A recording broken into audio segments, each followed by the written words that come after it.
1. Buenos Aires. Many people compare Buenos Aires to Paris. I know what they mean. Indeed, the stamp of Europe is difficult to miss in this city of boulevards, palaces, opera houses, and monuments. But Buenos Aires is so much more. I was born outside of Buenos Aires, but was attracted to the city by the cafes that satisfy the thirst and spirit of every hopeful writer. Writers, journalists, musicians, and politicians met here. Sipping the strong coffee, listening to the mix of ideas, I developed ideas for my novels. My favorite square is the Plaza de Mayo, and standing there today for me is like entering a time machine. It was here that the seeds of independence were planted, where Argentinian President Juan Perón and his wife Evita shouted from the balcony of their residence, the Casa Rosada. The arts and music scene in Buenos Aires was always a center of cultural innovation. Ideas and values still considered strange elsewhere were often accepted here. Filmmakers Louis Buñuel, Ingmar Bergman, and Woody Allen were celebrated in my city when they were still almost unknown in Europe and the United States.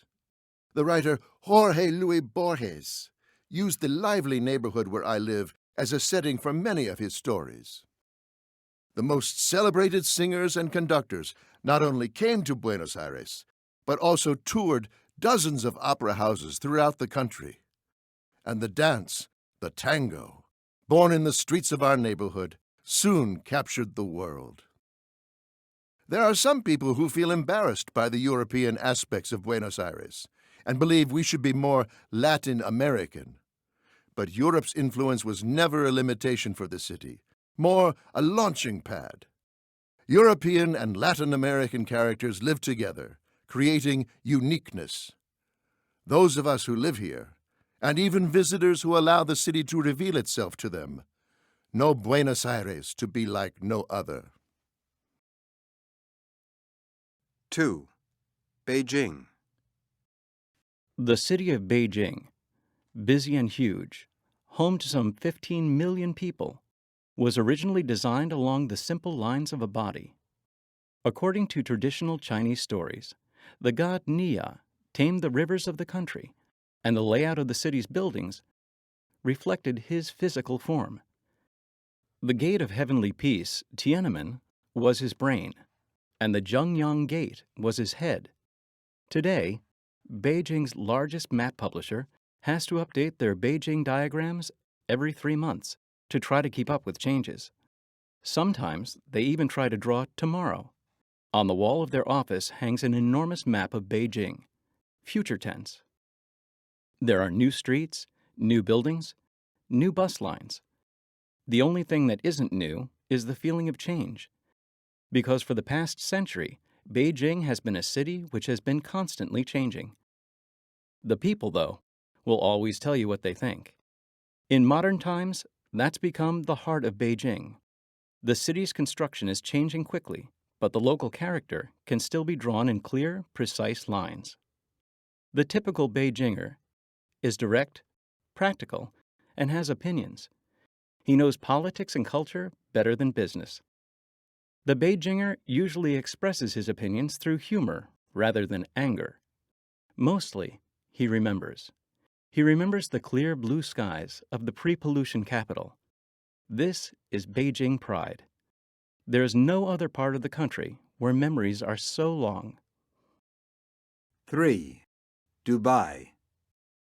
On a recent trip to Dubai, I took a quick walk through the narrow roads of the Bastakia Quarter, an old village that provides a look at a slower-paced time. In the village of Bastakia, you cannot take a walk on your own because its roads were designed in such a way that only the people who lived in the village knew the way through it, making it a safer place to live. The roads were a place for people to get together over dinner and special feasts, to share news and to discuss common village issues. High wind towers grow from houses, bringing cool air throughout the home. The more I walked around the Bastakia, the more I felt the greatness of the people who once lived in them. I left Old Dubai for New Dubai on the west side of the city. New Dubai has fancy, modern buildings, the luxury hotel built on an artificial island, and the world's tallest skyscraper. In Dubai's central business district, locals say that you can buy anything that comes to mind. In New Dubai, young people pursue their dreams, trying to achieve the impossible. This is a city that has been working for the past 2 decades with no rest at all. Its residents all share one goal: to win at all times, even if they have to race time itself. Although they may not share a common language, they know they will succeed because they all speak the language of success.